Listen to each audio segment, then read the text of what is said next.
Yuk, kita mau tetap bersama memuji nama Tuhan. Kita mau bersuka cita. Allah kita sembah, Allah yang sangat heran buat kita. Haleluya.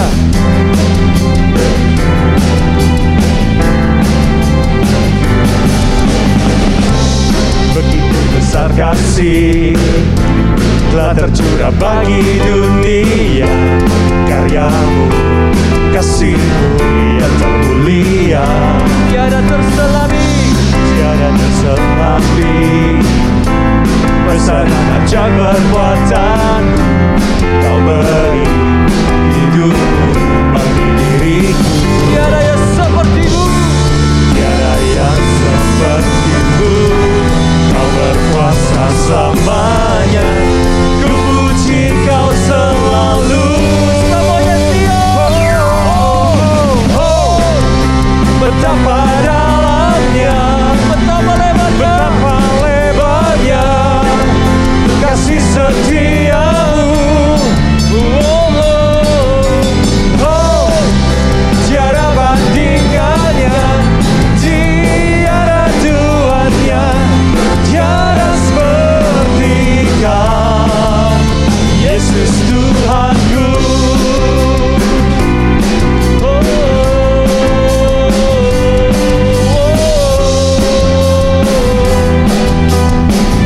Katakan begitu besar, begitu besar kasih telah tercurah bagi dunia, karyamu, kasihmu yang termulia, tiada terselami. Besar dan berkuatan, kau beri hidupmu bagi diriku. Tiada yang sepertimu, tiada yang sepertimu. Kau berkuasa selamanya, ku puji kau selalu.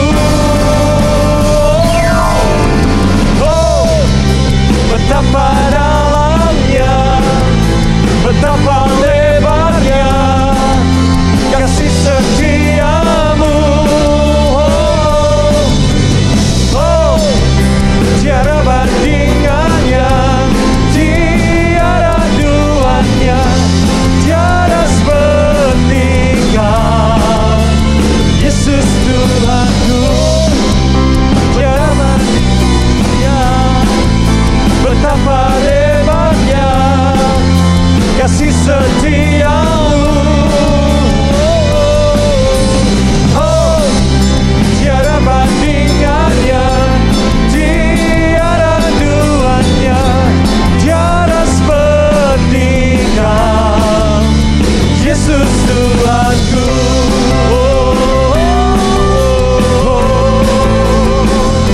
Amin. Terima kasih Tuhan. Katakan sama-sama.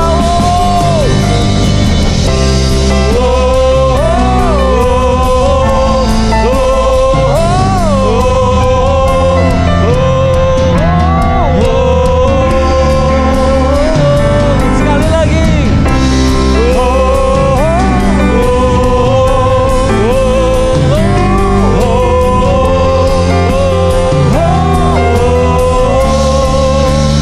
Yesus Tuhanku. Berikan suara-suara yang mulia Allah kita. Haleluya. Musim akan selalu berganti, kasih Tuhan tetap abadi, tak akan berubah sampai selamanya. Ku tetap percaya, ku yakin Tuhan, ku yakin Tuhan memberkati, ku yakin Tuhan melindungi. Burung di udara Tuhan pelihara, karena kasih-Nya. Katakan, Tuhan selalu menolongku.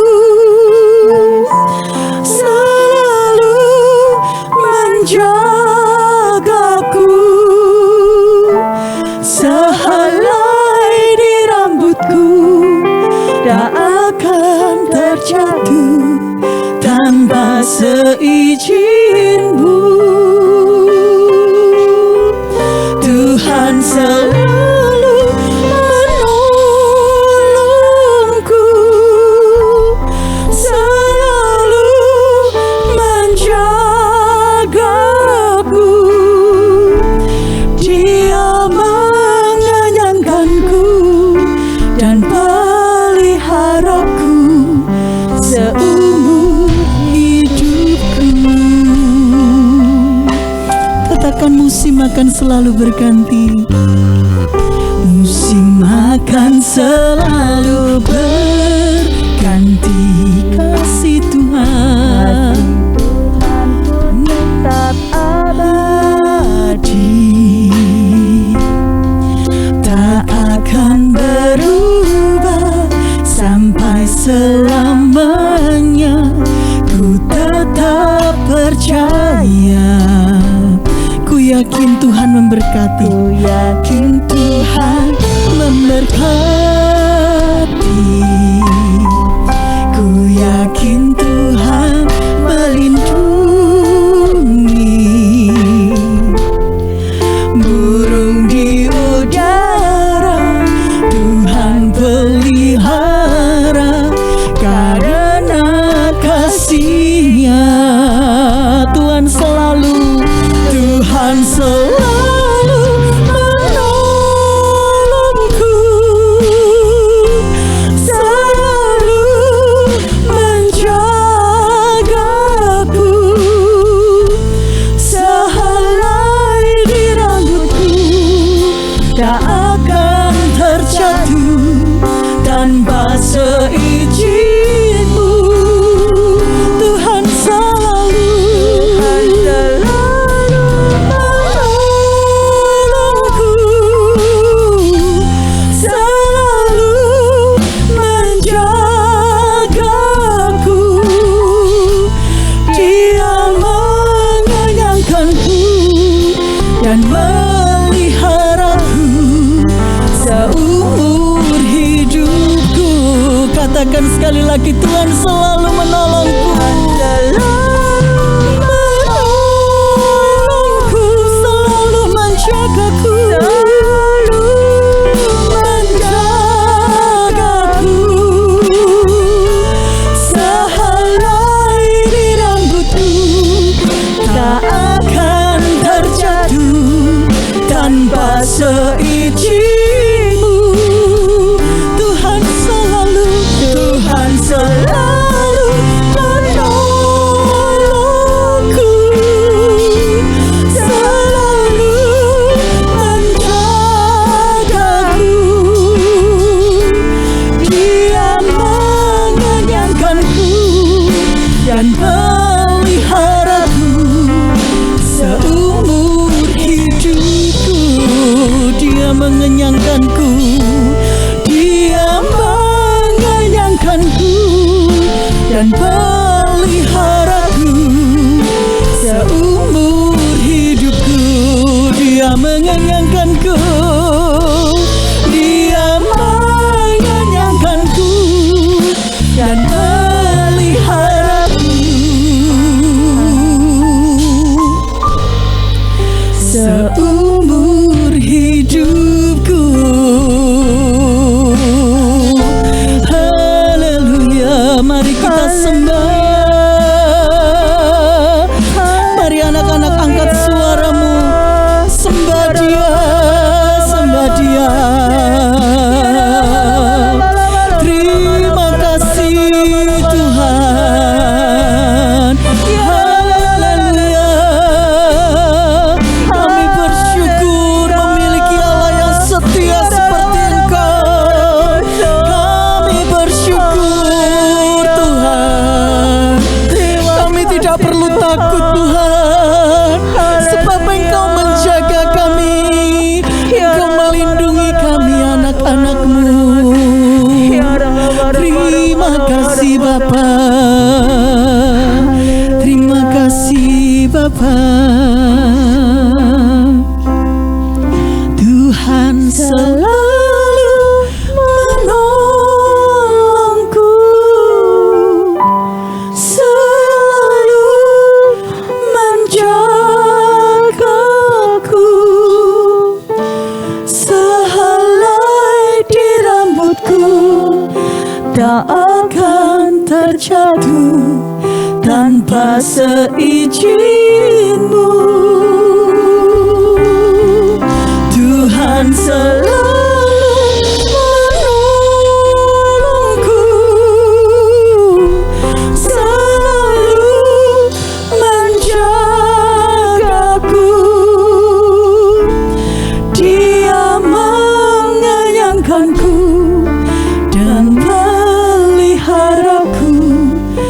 seumur hidupku. Dia mengenyangkanku dan peliharaku seumur hidupku.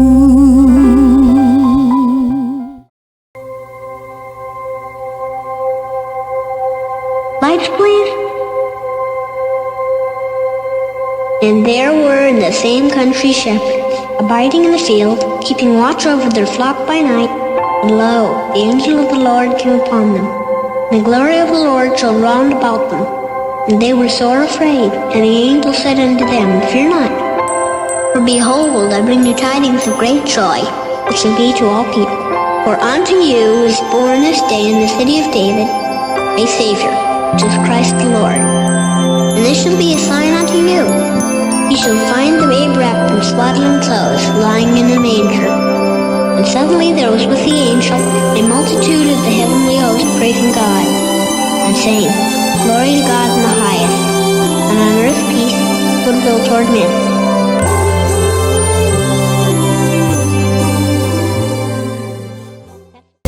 A day in my life. Hai friends, semenjak pandemi COVID-19, begitu banyak hal yang berubah. Setiap hari, aku selalu menjaga protokol kesehatan yang dianjurkan pemerintah, yaitu 5M. Selain itu, aku juga selalu menjaga kesehatan rohaniku dengan cara rajin saat teduh, rajin sekolah minggu, dan berbagi berkat-berkat rohani pada teman-teman. Nah, kalau kalian gimana nih? So, aku mau kasih challenge kalian untuk membuat video A Day in My Life dengan tema How I Do My Self Sanitation, baik dalam segi jasmani terutama rohani. Durasi video 1-3 menit dan kalian bisa upload di Instagram dan tag mention @theerogbz, atau bila kalian tidak punya, kalian bisa mengirimkannya di nomor WA 081 750 61199. Format posting dan pengiriman sebagai berikut: nama, asal SM, umur. Contoh, Angel SM2 12 tahun. Challenge ini berlaku untuk kelas kecil hingga besar SMGTI Bukit Zaitun Surabaya.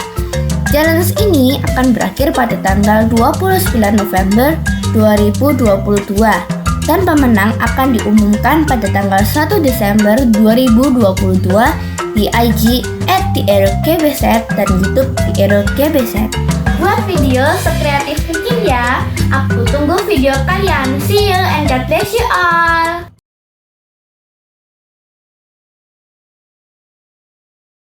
Shalom adik-adik, kita akan belajar kembali yaitu firman Tuhan tentang kelahiran putra manusia Yesus. A child is born. Kita baca sebelumnya yaitu di dalam kitab Yesaya pasal 9, kalau menurut KJV itu ayat pasal 9 ayat 6, kalau menurut terjemahan baru atau kitab kita itu Yesaya pasal 9 ayat 5. Sebelumnya kita akan berdoa dulu adik-adik.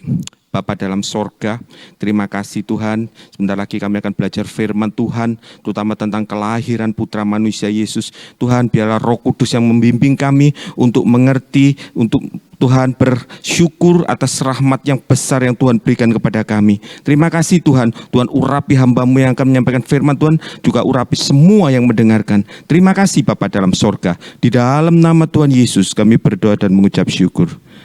Amin.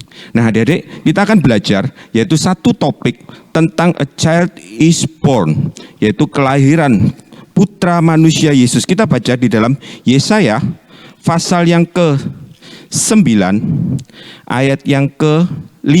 Kalau di dalam KJV Yesaya chapter 9 yaitu ayatnya yang ke-6, kita baca, yaitu sebab seorang anak telah lahir untuk kita, seorang putra telah diberikan untuk kita, lambang pemerintahan ada di atas baunya, dan namanya disebut orang penasihat ajaib, Allah yang perkasa, Bapa yang kekal, Raja damai. Nah, kita akan belajar bahwa kelahiran putra manusia Yesus itu bukan sesuatu yang tiba-tiba, tetapi dinubuatkan oleh para nabi. Dan kita akan belajar sedikit nanti apakah benar yaitu Natal atau kelahiran putra manusia Yesus itu terjadi pada bulan Desember. Karena banyak cerita-cerita adik-adik yaitu bahwa kelahiran putra manusia Yesus itu sebenarnya bukan bulan Desember. Kalau bulan Desember itu artinya merayakan kelahiran Dewa Matahari, perayaan Dewa Matahari atau sebagainya. Tetapi kita akan belajar, kita akan renungkan dari firman Tuhan sehingga kita dengan jelas adik-adik bisa tahu benarkah putra manusia Yesus itu lahir pada bulan Desember, dan kelahiran putra manusia Yesus itu merupakan sejarah yang terbukti, ditulis dan dinubuatkan oleh para nabi. Kita lihat nabi-nabi siapa saja yang menubuatkan tentang kelahiran putra manusia Yesus. Kita lihat dulu yaitu di dalam nubuat Musa, di dalam Pentatok. Pentatok itu adik-adik ada 5 kitab yang ditulis oleh Musa, yaitu terdiri dari Kejadian, Keluaran, Imamat, Bilangan, dan Ulangan. Nah 5 kitab itu di salah satunya itu menulis nubuatan tentang kelahiran putra manusia Yesus. Masa sih Nah kita lihat di dalam Kejadian pasal 3 ayat yang ke-15. Setelah manusia jatuh di dalam dosa, maka Allah sendiri menubuatkan dan dicatat oleh Musa di dalam Kejadian pasal 3 ayat 15 dikatakan, Aku akan mengadakan permusuhan antara engkau dan perempuan ini. Nah perhatikan adik-adik, antara keturunanmu, yaitu keturunan si ular tadi, dengan keturunannya. Keturunannya akan meremukkan kepalamu dan engkau akan meremukkan tumitmu. Menubuatkan tentang datangnya keturunan dari manusia ini. Siapakah keturunan itu? Nanti kita lihat. Kemudian di dalam Ulangan pasal 18 ayat yang ke-18 kita lihat Ulangan pasal 18 ayat yang ke-18. Demikian firman Tuhan. Luar biasa, putra manusia Yesus ini kelahirannya dinubuatkan ribuan tahun sebelum kelahiran itu terjadi. Demikian firman Tuhan. Ulangan 18 ayat 18, seorang nabi akan kubangkitkan bagi mereka dari antara saudara mereka. Jadi seorang nabi. Siapakah nabi ini? Siapakah keturunan ini yang akan dikirim oleh Allah untuk menghancurkan iblis?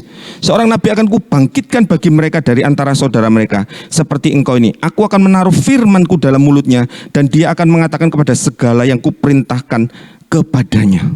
Luar biasa, kelahiran putra manusia Yesus dinubuatkan ribuan tahun yang lalu. Pada saat manusia jatuh dalam dosa, Allah sudah menyediakan suatu proyek keselamatan supaya manusia itu jangan binasa. Kemudian kita lihat nabi lagi yang menubuatkan tentang kelahiran putra manusia Yesus ini siapa? Yaitu Nabi Nathan pada waktu dia berbicara kepada Raja Daud. Kita baca di dalam 1 Tawarikh.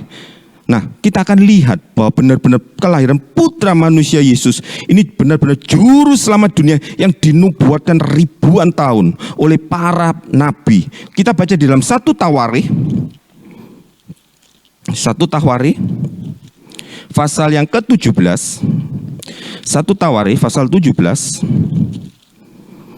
ayat yang 11, kemudian 13 dan 14. 1 Tawarikh pasal 17 ayat 11 dulu. Apabila umurmu sudah genap untuk pergi mengikuti nenek moyangmu, maka aku akan membangkitkan keturunanmu yang kemudian, salah seorang anakmu sendiri, dan aku akan mengokohkan kerajaannya. Ayat 13, aku akan menjadi bapaknya dan ia akan menjadi anakku, tetapi kasih setiaku tidak akan kuhilangkan daripadanya, seperti yang kuhilangkan daripada orang yang mendahului engkau. Dan aku akan menegakkan dia dalam rumahku dan dalam kerajaanku untuk selama-lamanya, dan tahtanya akan kokoh untuk selama-lamanya. Banyak orang menafsirkan bahwa ini adalah bercerita tentang Raja Salomo. Tidak, karena ini adalah nubuatan. Raja Salomo itu kerajaannya tidak kokoh untuk selama-lamanya, apalagi setelah dia jatuh di dalam dosa. Tetapi ini menggambarkan, menubuatkan akan datangnya seorang keturunan Daud, yaitu siapa? Putra manusia Yesus sebagai Mesias. Kerajaannya akan kokoh dan dia ada di dalam kerajaanku, kerajaan Bapa sorga. Luar biasa, dia menjadi raja. Nah adik-adik, kemudian kita lihat lagi di dalam nubuatan Nabi Yesaya. Nabi Yesaya ini yang paling banyak menceritakan dan menubuatkan tentang putra manusia Yesus sebagai Mesias. Kita baca dahulu di dalam Yesaya pasal yang ke-7. Yesaya pasal yang ke-7.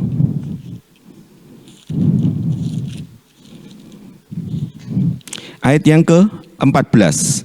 Ini adalah bukti-bukti bahwa putra manusia Yesus benar-benar kelahirannya itu dinubuatkan dan diceritakan dinubuatkan oleh para nabi.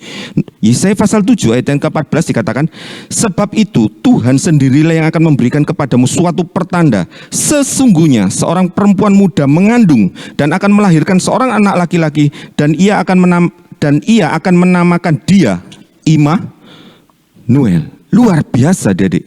Dan itu digenapi di dalam Matius pasal 1 ayat 23. Luar biasa. Kelahiran putra manusia Yesus, juru selamat dunia, ini dinubuatkan oleh para nabi. Itu merupakan proyek rencana Allah untuk menyelamatkan manusia. Kita tahu, Adik-adik, bahwa manusia itu sudah jatuh dalam dosa. Di dalam Roma 3 ayat 23, manusia jatuh dalam dosa dan kehilangan kemuliaan Allah.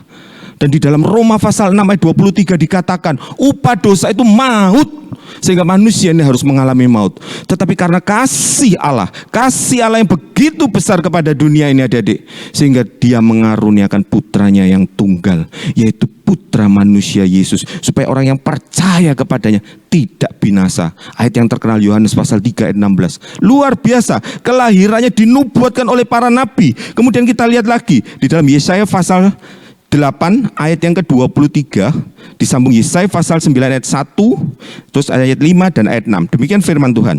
Yesaya pasal 8 ayat 23, tetapi tidak selamanya akan ada kesuraman untuk negeri yang terimpit. Kalau dahulu Tuhan merendahkan tanah Sebulon dan tanah Naftali, maka di kemudian hari ia memuliakan jalan ke laut, daerah yang seberang sungai Yordan, wilayah bangsa-bangsa lain. Yesaya pasal 9 ayat 1, bangsa yang berjalan di dalam kegelapan telah melihat terang yang besar. Mereka yang diam di negeri kekelaman, atasnya terang telah bersinar. Kemudian ayat 5 seperti tadi yang kita baca, yaitu sebab seorang anak telah lahir untuk kita, seorang putra telah diberikan untuk kita, lambang pemerintahan ada di atas bahunya, dan namanya disebutkan orang penasehat ajaib, Allah yang perkasa, Bapa yang kekal, Raja damai. Luar biasa. Kemudian kita baca ayat yang ke-6, yaitu besar kekuasaannya dan damai sejahtera tidak akan berkesudahan di atas tahta Daud dan di dalam kerajaannya, karena ia mendasarkan dan mengokohkannya dengan keadilan dan kebenaran dari sekarang sampai selama-lamanya. Luar biasa. Dinubuatkan oleh Nabi Yesaya. Kemudian nabi yang lain yang menubuatkan adalah Nabi Mika. Jadi supaya kita tahu, banyak nabi menubuatkan, nubuatan Nabi Musa, nubuatan Nabi Nathan, nubuatan Nabi Yesaya, nubuatan Nabi Mika, dan seluruh nabi-nabi menubuatkan tentang Mesias. Di dalam Mika pasal 5 kita baca. Mika pasal yang ke-5 ayat yang 1 dan ke-2, Dek. Mika pasal 5 ayat 1 dan 2.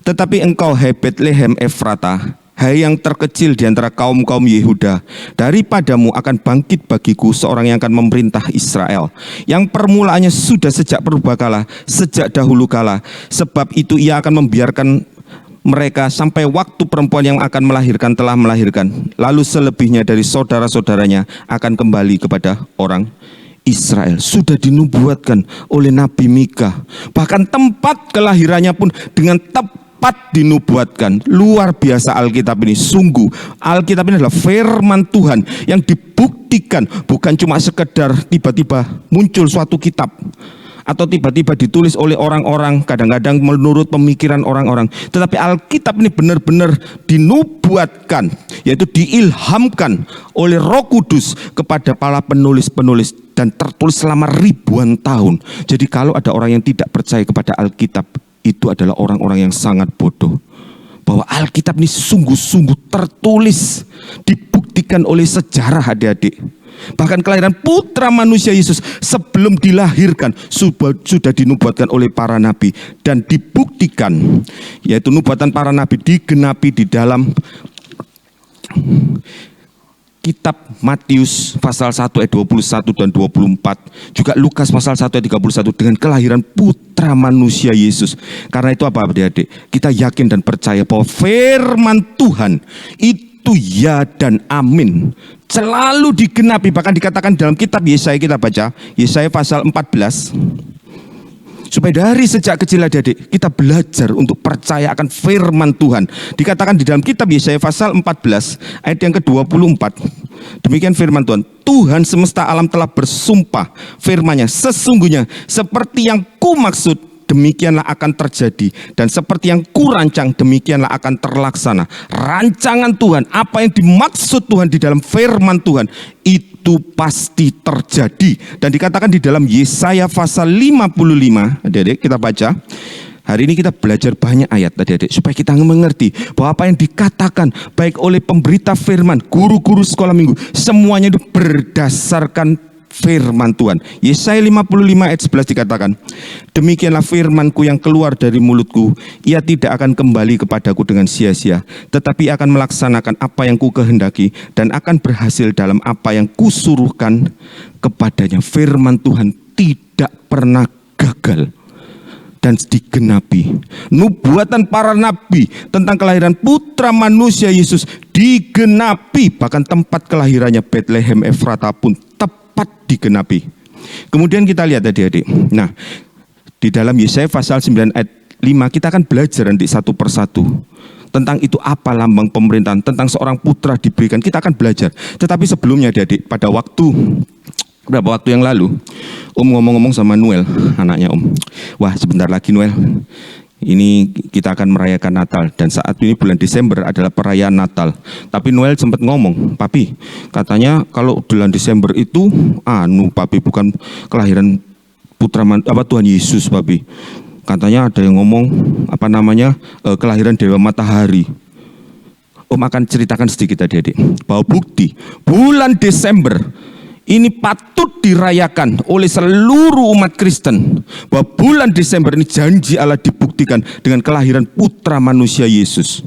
Di dalam satu Tawarikh, tidak akan cerita banyak karena tidak nutut waktunya. Akan ceritakan sedikit bahwa bulan Desember ini benar-benar adalah bulan kelahiran putra manusia Yesus. Apa buktinya? Di dalam satu Tawarikh pasal 24 ayat 10, di situ para imam-imam dibagi adik-adik di dalam rombongan-rombongan. Dan salah satunya itu adalah rombongan Abia. Dia adalah rombongan yang ke-8 di dalam satu Tawarikh 24 ayat 10. Rombongan ke-8. Rombongan ke-8 itu di dalam peraturan para imam itu terjadi, kalau kita hitung secara bulan Masehi, yaitu terjadi pada bulan September. Rombongan Imam Abia itu bulan September. Kita lihat dulu ya. Rombongan imam, kita belajar dulu, itu mendapat tugas yaitu pada pertengahan bulan, sekitar tanggal 15, itu bulan September adik-adik.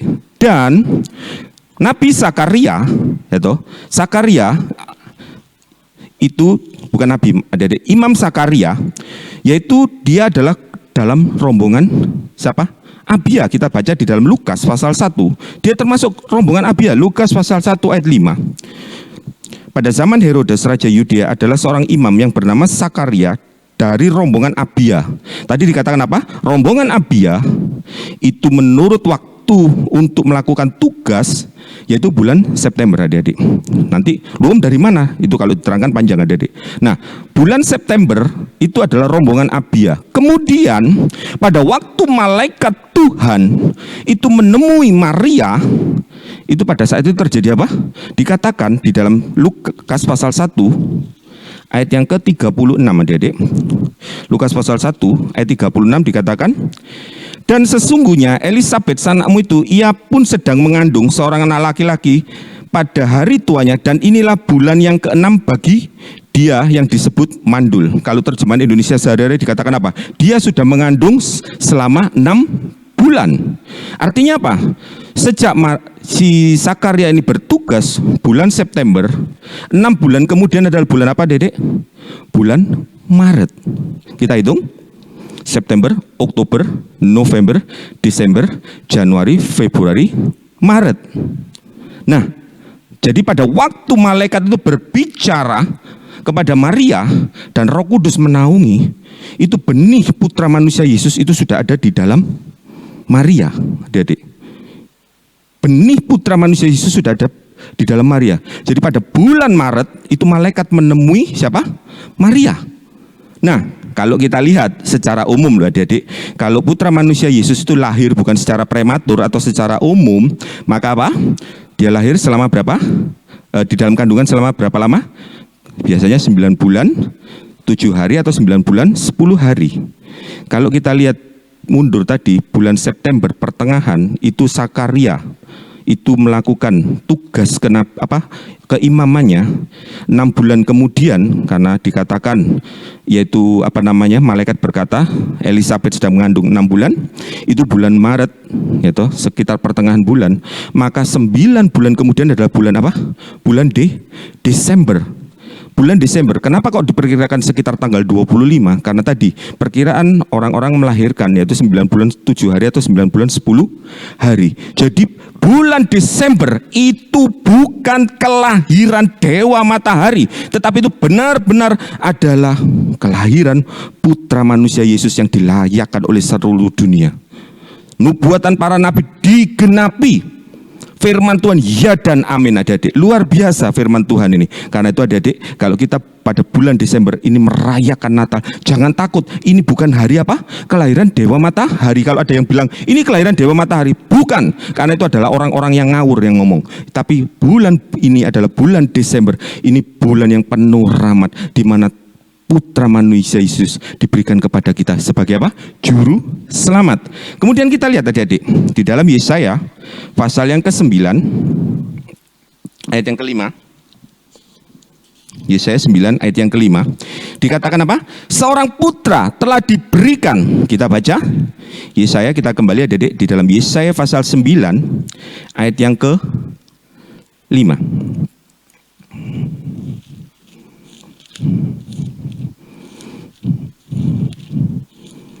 Yesaya pasal 9 ayat yang ke-5. Sebab seorang anak telah lahir untuk kita, seorang putra telah diberikan untuk kita.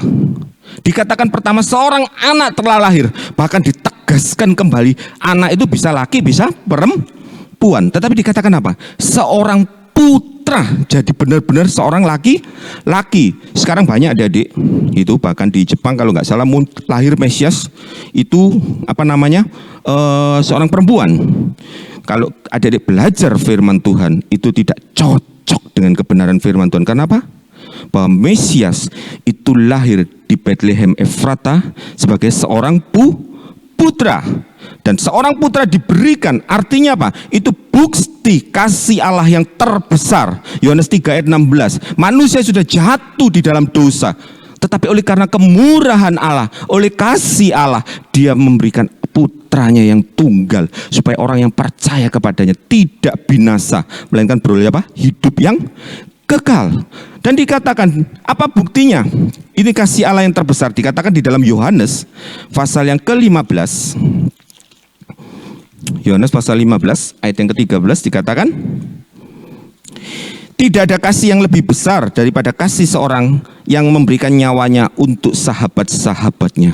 Kita ini disebut sebagai putra-putra Allah, sahabat-sahabat Allah, di mana Allah dengan mengasihi kita, ingin menyelamatkan manusia yang berdosa dan memberikan putranya kepada kita.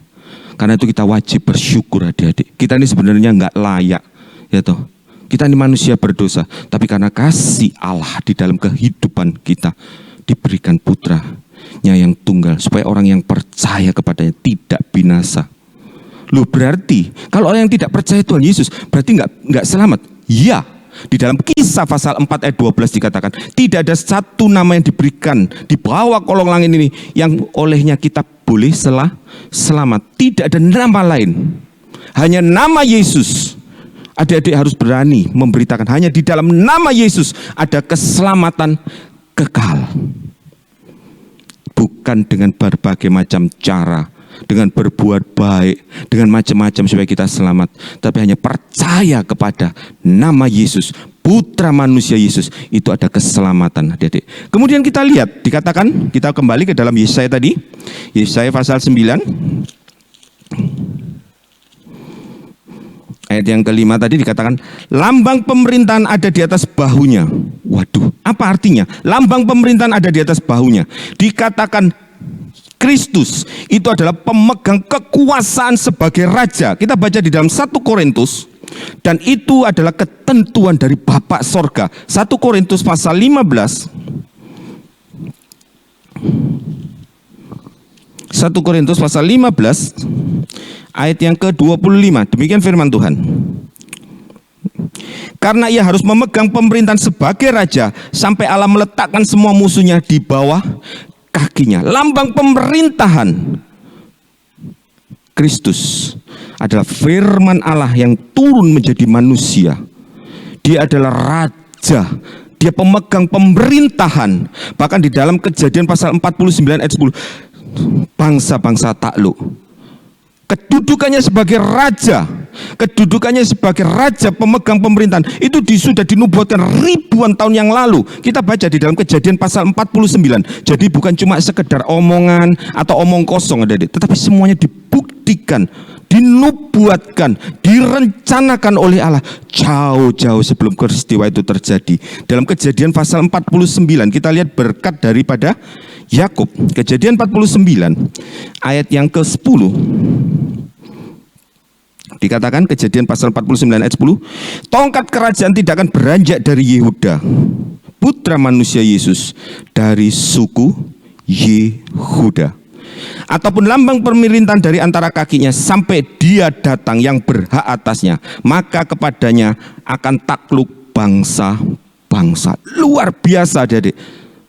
Kristus, putra manusia Yesus, datang sebagai manusia. Dia menjadi hamba, padahal dia adalah seorang raja, pemegang pemerintahan. Tetapi karena kasihnya kepada kita, dia mau merendahkan dirinya. Karena itu sebagai adik-adik, kita harus belajar seperti putra manusia Yesus. Kita harus mau merendahkan diri kita. Kita mau melayani sebagai hamba. Kemarin sempat ngomong-ngomong, ada seorang anak kaum muda, dia bilang, aduh, aku ini cuapek loh, kadang-kadang pelayanan ini banyak yang tidak mau sehingga harus aku gitu. Belum lagi kuliah kadang-kadang sampai malam. Cuma katakan satu, kamu harus bisa membagi waktu. Yang kedua, ingat, apa yang kamu lakukan itu tidak pernah sia-sia. Ada mahkota kekal yang menanti. Belajar dari putra manusia Yesus, mau melayani. Banyak kadang-kadang di dalam melayani, banyak orang tidak mau repot. Termasuk guru-guru. Waktu mengajar, ya ala kadarnya, tidak disiapkan dengan benar-benar, tidak didoakan dengan benar-benar, tidak diselidiki dengan benar-benar, tidak mau repot. Salah satu yang menghambat kita, yaitu apa? Tidak mau repot. Tetapi putra manusia Yesus sebagai lambang pemerintahan raja, dia mau repot-repot, bersusah-susah, bahkan mau mati untuk kita, untuk melayani kita, untuk menebus dosa kita. Apa yang mau kita balas?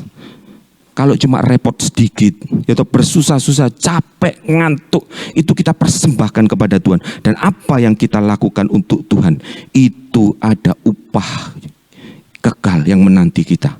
Karena itu adik-adik, belajar dari sejak kecil. Mau repot, mau susah, mau melayani dengan sungguh-sungguh, mau direndahkan. Dan percayalah, satu saat orang yang mau direndahkan demi Kristus, dia akan diangkat tinggi oleh Tuhan, naik ke dalam kemuliaan. Karena itu belajar ya adik-adik, juga guru-guru, maulah repot. Selalu guyonan sama istrinya Kita di sini nih, misalnya bawa peralatan bekal gitu, bawa macem-macem gini, cuma bilang, pumpung di sini saya bisa bawa gini-gini. Ini di sorga, ndak bisa, masa mau bawa tas ransel apa, sudah ndak ada. Semuanya sudah bersuka cita, nanti kita akan kangen. Satu saat iya ya, waduh enak ya di dunia dulu itu saya capek, saya kesel bawa ransel repot-repot, tapi tambah kemuliaan. Kalau di surga sudah tidak bisa tambah kemuliaan. Karena itu pumpung masih ada kesempatan, pakai kesempatan itu untuk bekerja dengan sungguh-sungguh, mau direpotkan. Seperti Kristus, lambang pemerintahan ada di atas bahunya, tetapi dia mau turun ke dalam dunia sebagai hamba untuk menebus dosa kita.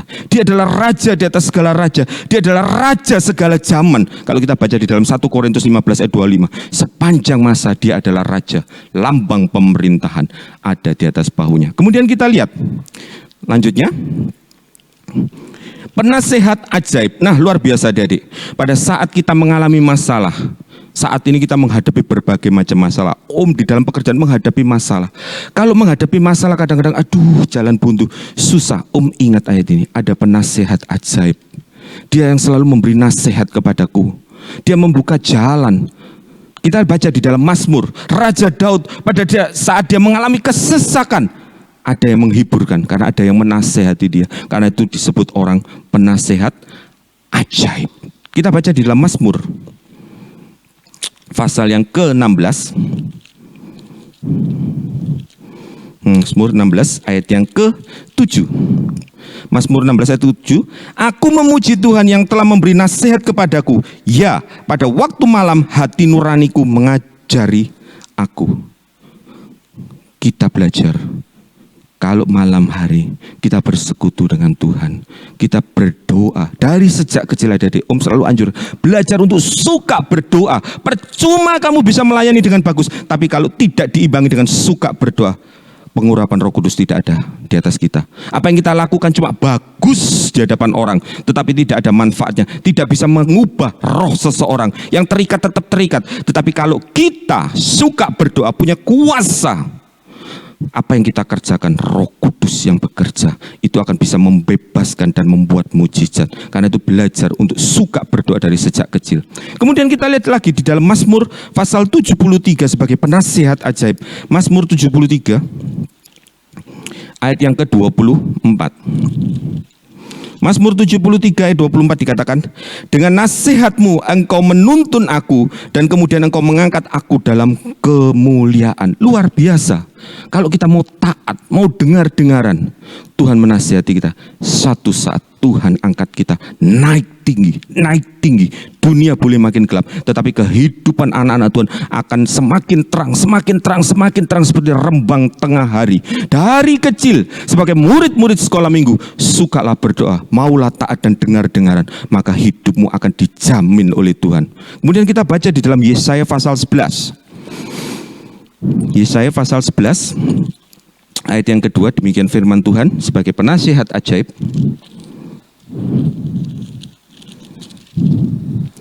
Roh Tuhan akan ada padanya, roh hikmat dan pengertian, roh nasihat dan keperkasaan, roh pengenalan dan takut akan Tuhan.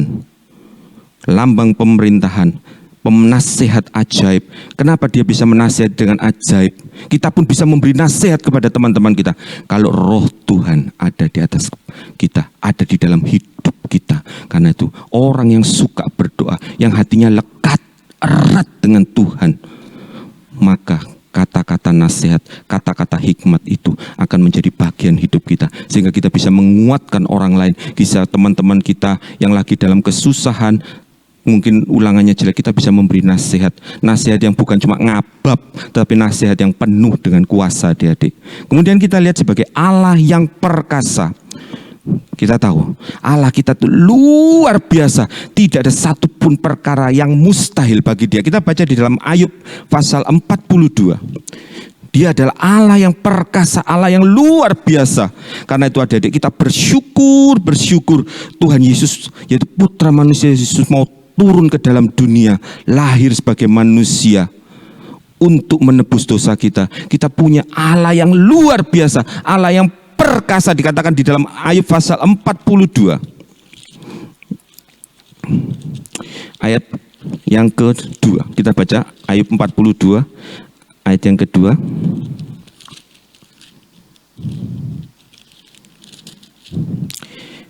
Aku tahu bahwa engkau sanggup melakukan segala sesuatu dan tidak ada rencanamu yang gagal. Tidak ada sesuatu pun yang gagal, karena kita punya Allah yang perkasa. Dan orang-orang yang dari sejak kecil hidupnya lekat dengan Tuhan, yang mau taat akan firman Tuhan, tidak mengikuti keinginan daging, tidak jatuh bangun dalam dosa, bersama Allah kita melakukan perkara-perkara yang dahsyat dan besar. Kita baca di dalam Mazmur pasal yang ke-60. Luar biasa, kita punya Allah yang perkasa. Tetapi kalau kita dalam menghadapi masalah, kita melempem, kita biasa-biasa, bahkan menjadi lemah. Artinya apa? Kita tidak hidup di dalam hadirat Tuhan. Kita tidak hidup di dalam kesucian. Tetapi kalau kita hidup adik-adik dari sejak kecil, berani seperti Daniel, Sadrak, Mesak, Abednego, Daniel pasal 1 ayat 8, berketetapan untuk tidak menajiskan dirinya. Maka orang-orang yang mau menguduskan dirinya dari sejak muda, dia hidup bersama Allah. Dan dengan Allah kita lakukan perkara-perkara yang dahsyat luar biasa. Allah yang perkasa, anaknya pun akan menjadi perkasa di dalam Tuhan. Kita baca di dalam Mazmur pasal 60 ayat 13 sampai 14. Berikanlah kepada kami pertolongan terhadap lawan. Dikatakan apa? Sebab sia-sia penyelamatan dari manusia. Percuma kita berharap pada manusia. Kita punya Allah yang luar biasa. Dan dikatakan apa? Dengan Allah kita lakukan perbuatan-perbuatan gagah perkasa. Sebab Ia sendiri akan menginjak-injak para lawan kita. Asal kita hidup benar di hadapan Tuhan. Keperkasaan Allah yang luar biasa itu akan menjadi bagian dalam hidup kita, adik-adik. Kemudian kita lihat Bapa yang kekal. Bapa yang kekal, Dia ada dari kekal sampai kekal dan tidak berkesudahan. Karena itu adik-adik, dari sejak kecil belajar mau menderita seperti tadi katakan, apa yang kita kerjakan untuk Tuhan itu ada perhitungannya, dan perhitungannya bukan cuma sampai di dunia ini, tetapi kekal. Ada kemuliaan kekal yang menanti, karena Bapa kita adalah Bapa yang kekal. Dikatakan di dalam Mazmur pasal 93 ayat 2, Allah kita itu adalah Allah yang kekal. Mazmur 93 ayat 2, tahtamu tegak sejak dahulu kala, dari kekal engkau ada. Dari kekal sampai kepada kekekalan. Dan bagi orang-orang, anak-anak Tuhan yang mau dari sejak kecil, mau melayani Tuhan dengan sungguh-sungguh, mau repot, mau menderita, mau bersusah-susah untuk Tuhan. Firman Tuhan dikatakan di dalam 2 Korintus, kita baca 2 Korintus pasal 4. 2 Korintus pasal 4 ayat 17, sebab penderitaan ringan yang sekarang ini mengerjakan bagi kami kemuliaan apa, Dedek? Kemuliaan kekal yang melebihi segala-galanya, jauh lebih besar daripada penderitaan sekarang. Kalau kita mau saat ini menderita karena Kristus, mau berlelah-lelah di dalam pelayanan, percayalah kita akan memperoleh kemuliaan yang kekal, tidak ada habis-habisnya, dan itu dimulai dari sekarang, adik-adik. Kemudian kita yang lihat yang terakhir, kita kembali di dalam Yesaya pasal yang ke-9.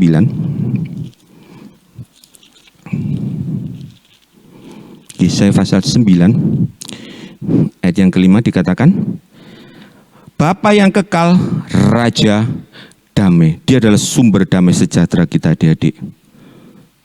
Sebentar lagi kesulitan-kesulitan itu akan menyerang seluruh kehidupan. Tetapi orang-orang, adik-adik, yang bisa duduk diam di bawah kaki Tuhan, suka berdoa, di dalam hatinya akan mengalir aliran sungai air hidup, sehingga tidak harus pergi kemana-mana, dia bisa bersuka cita. Banyak orang karena pandemi, banyak yang stres. Kenapa? Biasanya pergi luar negeri, pergi ke sini, pergi ke mall. Tetapi karena pandemi tidak bisa pergi kemana-mana, akhirnya stres. Itu baru pandemi 2 tahun. Om tidak tahu apa yang akan terjadi berapa tahun yang akan datang. Tetapi kalau orang itu menjadikan Kristus sebagai sumber damai sejahteranya dari sejak kecil, bukan dipengaruhi kesukaannya, bukan dipengaruhi kalau dapat mainan baru, dapat sesuatu yang baru atau sesuatu yang menyenangkan hati, tetapi kesukaannya ini keluar, memancar dari hati, yaitu kesukaannya untuk duduk diam di bawah kaki Tuhan. Maka sumber damai sejahtera itu akan mengalir, walaupun apa yang terjadi, dunia boleh susah, tapi hati kita akan terus mengalami sukacita yang tidak akan ada habisnya, sebab Dia adalah Raja damai. Dia memberikan damai sejahtera. Tapi orang yang dari sejak kecil kesukaannya adalah kesukaan dunia, damainya kalau damai dengan dunia, satu saat dia akan mengalami stres, ketakutan, kegelisahan, hati yang gak enak, gak karu-karuan, menghadapi apa-apa ancaman dan bahaya, sudah ketakutan. Tetapi orang yang dari sejak kecil belajar untuk suka berdoa, duduk diam di bawah kaki Tuhan, menikmati firman Tuhan, kesukaannya ya Taurat Tuhan. Firman Tuhan dikatakan di dalam Mazmur pasal 1 ayat 1 sampai 3. Kesukaannya adalah merenung-renungkan firman Tuhan siang dan malam. Yakin dan percayalah, apa yang dikerjakan Tuhan akan buat berhasil. Dan sejahtera itu akan mengalir bahkan sampai kepada hidup yang kekal. Karena Dia adalah Raja damai. Kemudian kita lihat yang terakhir di dalam Yesaya pasal 9. Ayat yang ke-6 dikatakan, besar kekuasaannya dan damai sejahtera tidak akan berkesudahan di atas tahta Daud dan di dalam kerajaannya, karena ia mendasarkan dan mengokohkannya dengan apa? Keadilan dan kebenaran dari kekal, dari sekarang sampai selama-lamanya. Artinya apa? Orang yang percaya kepada Kristus, dia sudah datang, diberikan oleh Allah kepada dunia ini, dan hanya melalui nama Yesus ada keselamatan. Di luar Yesus tidak ada keselamatan. Kisah pasal 4 ayat 12. Dan setiap orang yang mau mendasarkan hidupnya atas keadilan dan kebenaran. Keadilan dan kebenaran itu adalah firman Tuhan. Yohanes 17 ayat 17. Maka Immanuel. Immanuel itu artinya apa? Allah di dalam manusia, bukan beserta. Kalau beserta itu selalu jelaskan, beserta itu bisa di samping ya, atau di depan, itu beserta. Tetapi kalau di dalam, Allah di dalam kita, itu luar biasa. Immanuel, orang yang sukanya akan keadilan dan kebenaran. Kita baca sebagai ayat terakhir, Yohanes pasal 14 ayat 23. Yohanes pasal 14 ayat 23 dikatakan, jawab Yesus, jika seorang mengasihi aku, ia akan menuruti firman-Ku, dan Bapa-Ku akan mengasihi dia, dan kami, luar biasa, Immanuel, kami, yaitu Bapa, Putra, dan Roh Kudus, akan datang kepadanya dan diam bersama-sama dengan dia. Immanuel itu akan menjadi bagian hidup kita.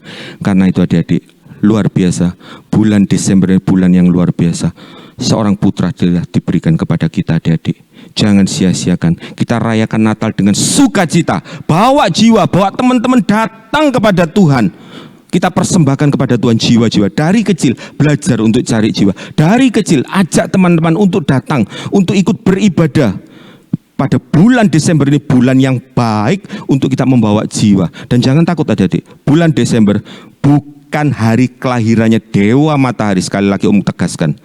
Bulan Desember, bulan di mana Putra Manusia Yesus diberikan kepada kita. Tuhan Yesus memberkati. Mari kita berdoa. Bapa dalam sorga, terima kasih Tuhan buat kebenaran firman-Mu. Kami mengucap syukur Bapa, karena Engkau sudah memberikan Kristus di dalam kehidupan kami, sehingga kami manusia berdosa boleh diselamatkan. Immanuel Bapa, terima kasih Tuhan, ajari kami dari sejak kecil itu, biar Putra itu lahir di dalam kehidupan kami. Bukan cuma lahir, tetapi menjadi penyempurna. Sehingga kami Tuhan, anak-anak-Mu, hidupnya disempurnakan dari sejak kecil. Terima kasih Bapa dalam sorga. Kami percaya firman-Mu itu Tuhan, ya dan amin, menjadi benih iman dan tumbuh dan berbuah-buah di dalam kehidupan kami. Saat ini Tuhan, hamba-Mu berdoa, baik untuk anak-anak yang mendengarkan, baik orang tua, baik guru-guru. Biarlah kami mau melayani, mau direpotkan Tuhan. Karena kami tahu ada kemuliaan kekal menanti kami. Oleh karena itu Bapa, hamba-Mu mohonkan, biarlah dengan berkat kasih Allah Bapa, anugerah Tuhan Yesus Kristus dan persekutuan Roh Kudus memberkati kami semua. Mulai saat ini sampai Tuhan Yesus datang kembali. Semua yang percaya bersama-sama katakan, amin. Tuhan Yesus memberkati.